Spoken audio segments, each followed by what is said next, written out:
Hello, this is Doug Wilson, and I'm your host for this event of the Community Foundation Spotlight.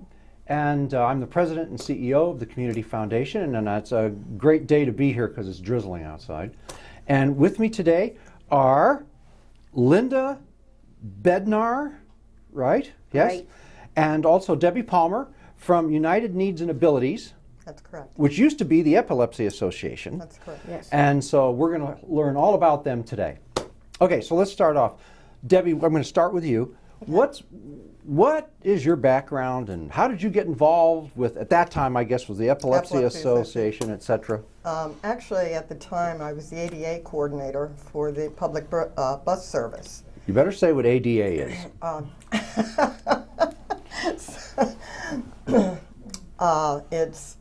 It's Americans with Disabilities Americans with Act? Disabilities Act, yes. Right. Uh-huh. And I worked for the public bus service, and the Epilepsy Association came to me looking for transportation for people with disabilities.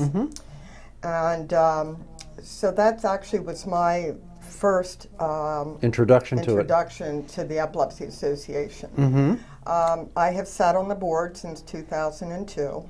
I as well have epilepsy. And I am now board president and have been for 2 years. Wow.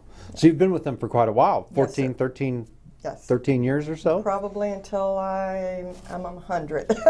And now, Linda, I'm going to ask you the same kind of questions I asked Debbie. You know, what's your background? How did you get involved with the organization? Just tell us a little bit about yourself. Okay, a year ago I needed somebody 24 hours to take care of me. I went on a couple of online groups and finally found epilepsy. And they could provide me care within a week that I was looking for. Wow. And I've been with them a year now. I'm enjoying every minute with being with them. I'm on the board, one board with them, and I'm liking it. You're liking it a lot. Yes, I like the people I work with and my caregivers. That's great. So you receive services as well as being a board member. Correct. That's fantastic. Great. Well, what prompted the Epilepsy Association to change its name? Debbie.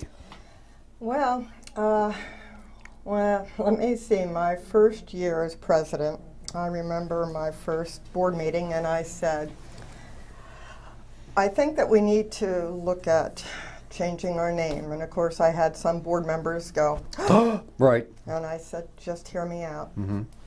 The Epilepsy Association of the Eastern Shore does not speak of what we do. Only about 15% of the people we serve have epilepsy. Okay. And there's so many more people that perhaps need our services, and when they would hear the name, the Epilepsy Association of the Eastern Shore, they just didn't call because they didn't realize that we provided services for many people with disabilities. Right. So you'd say, you know what, we need to expand our reach, and we're really short-sighted by using epilepsy because it may persuade other people not to get involved with you. That's exactly right. So United Needs and Abilities. Yes, sir. All right. Yes, sir. That's fantastic. What do you do? We actually provide people with developmental and people with epilepsy 24-hour care. That means nursing staff, that means 24-hour people to stay in the homes with them. That means caring for them, their meals, their medicines, multitude of services. Wow. How many people do you have currently under care?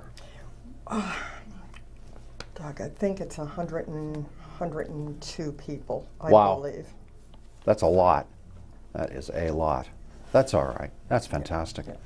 Well, since you were the Epilepsy Association, can you, and of course, you have epilepsy. You don't have epilepsy. No. No. What is epilepsy? Epilepsy is actually a short in the brain where I have a brain injury from an accident.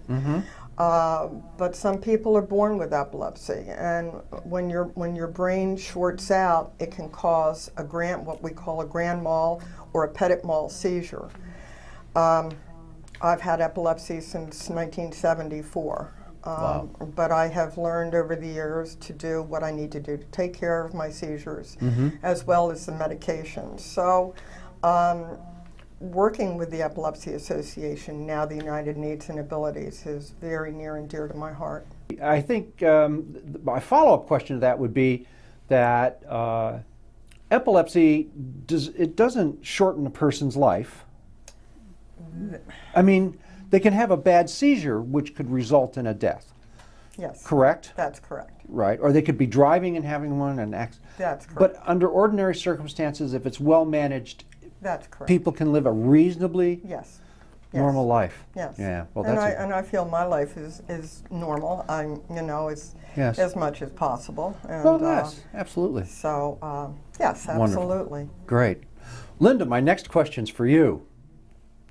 In addition to epilepsy, the United Needs and Abilities Organization handles a multitude of folks with different kinds of disabilities, and you don't have epilepsy. No. So if you could give us some kind of a brief, what other kinds of cases does the organization handle? Well, I have spinal cord compression. Okay. There's autism. Mm-hmm. So you can get help. It's all right. MS, developmental disabilities. Developmental disabilities. And that is a disability that, for someone under the age of 17, has started, and that will always have that developmental disability. Okay. All right. And that can be MS. That can be a multitude of disabilities. Right.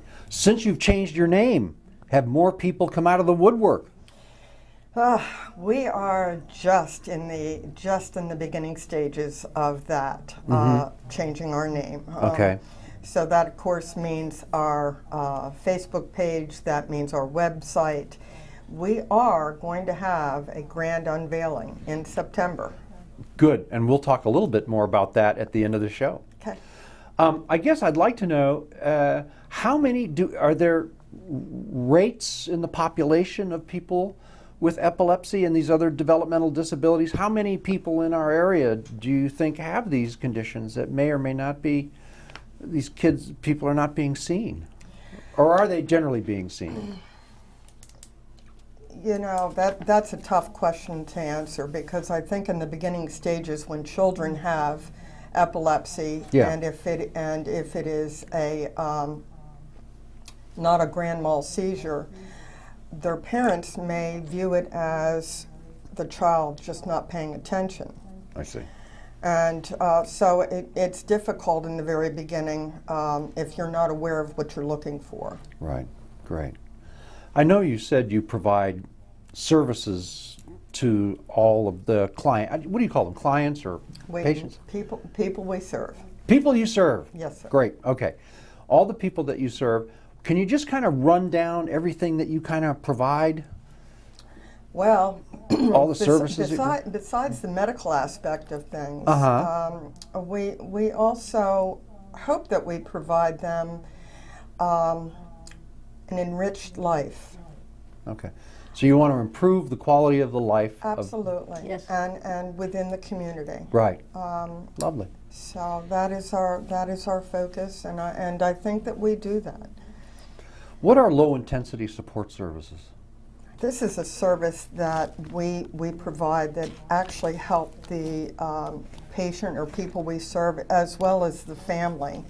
And we have $500,000 that we distributed in 2012. Mm-hmm.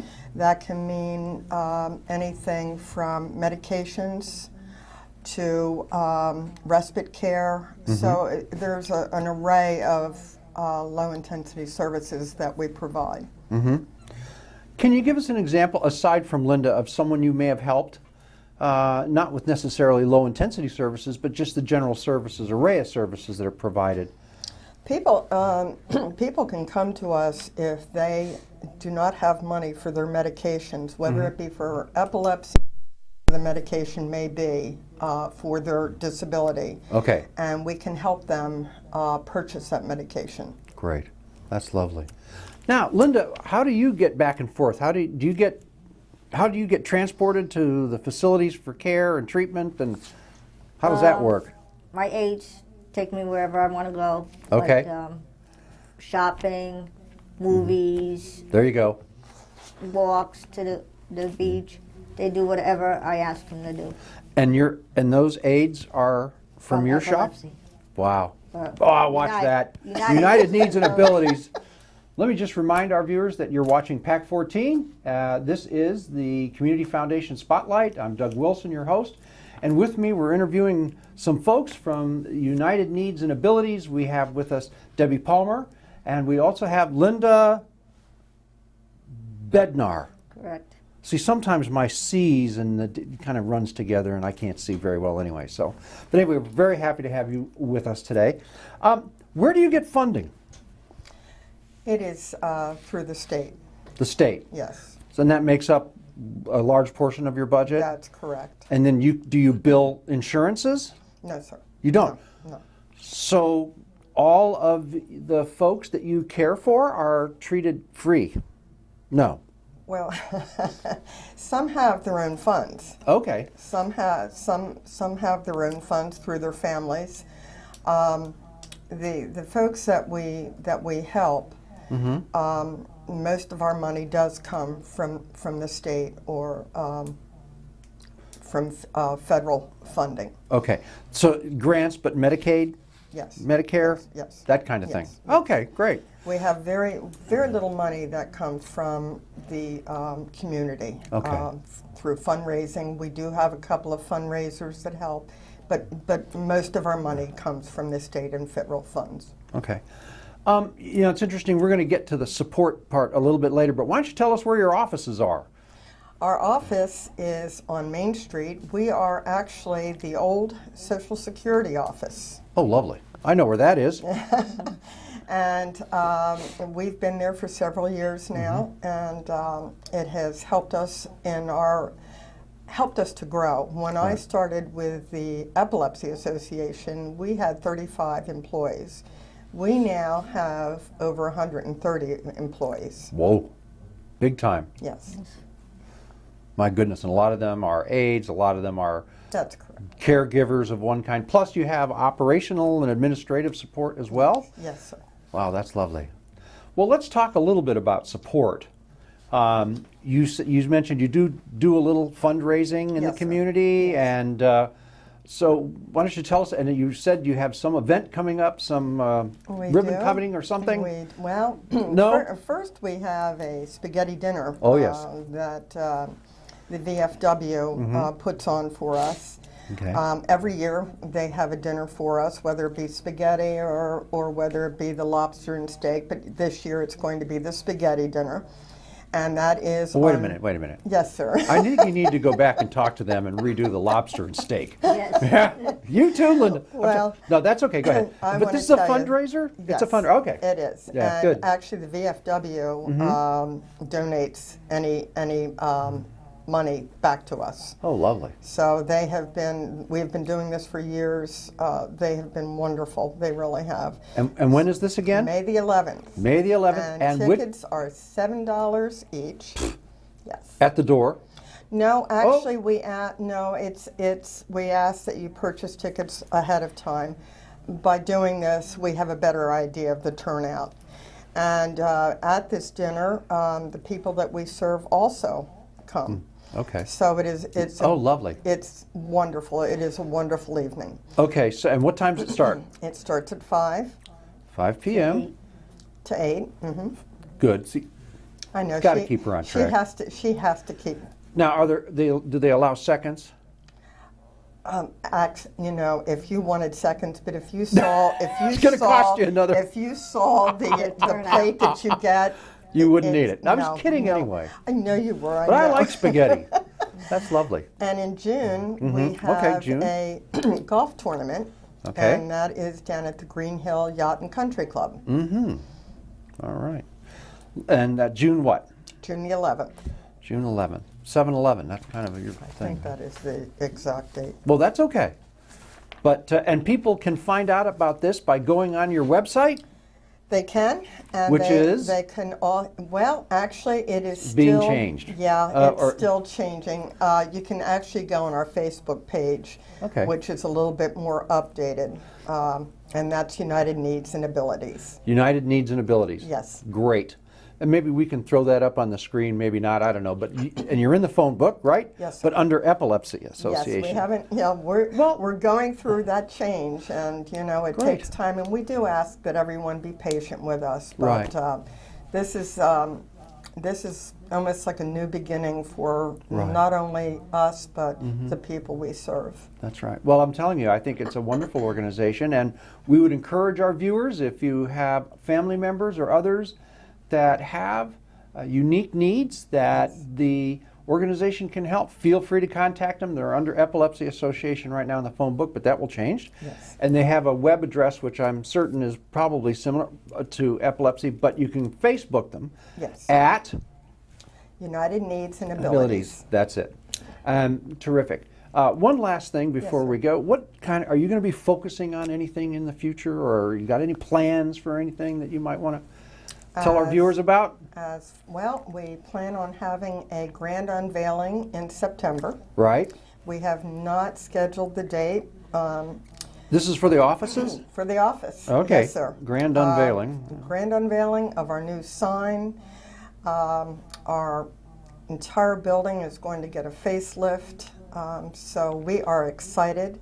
All right. And with this unveiling, we invite the community. We're going to serve hors d'oeuvres and have the people we serve also attend. Great. Lovely. And so it's going to be And tours of the- enjoyable. Yes, that's Lovely. correct. Lovely. So You going to be there, Linda?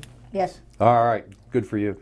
Well, again, wonderful organization, do a lot of great things in the community. We're blessed to have you in our community, and we would certainly encourage all of our viewers to support United Needs and Abilities, the old Epilepsy Association, and to come out to your upcoming spaghetti dinner at the VFW, which is the one on it's off Main Street. off Main Street, Right behind Route 50. Yes, Right. that one. Okay. Go. It's May 7th from 5 until 8 p.m. May 11th. Well, I had that down here. May 11th. 5 p.m. to 8 p.m. and the cost per ticket, which has to be purchased before you go. yeah. So they can either come by, or can they purchase it anywhere? Or Actually, no. If they can come by, or and if they want a ticket, I'll deliver a ticket to them. okay. Well, how am I going to get a ticket? Well, I'll make sure you get your tickets. No, I know how much they cost, so I don't want it doubling up here or anything like that. Anyway, listen, I enjoyed having you here, Thank you, both Doug. of you, Thank you. both Linda and Debbie. And one last parting word for anyone that you might want them to know about us? Yes, we help many people, and we do good work. Right. And our hope is that we will expand to the people that need us and that have not known in the past who we are and what we do Right. and why we do it. Right. Linda, any final words? It's great being with them. It is that. Great organization. Well, I want to thank you both Thank you. for coming, and wish you a great day. Thank you. And continued good work. And this is Doug Wilson signing off on another edition of Community Foundation Spotlight. Thank you very much.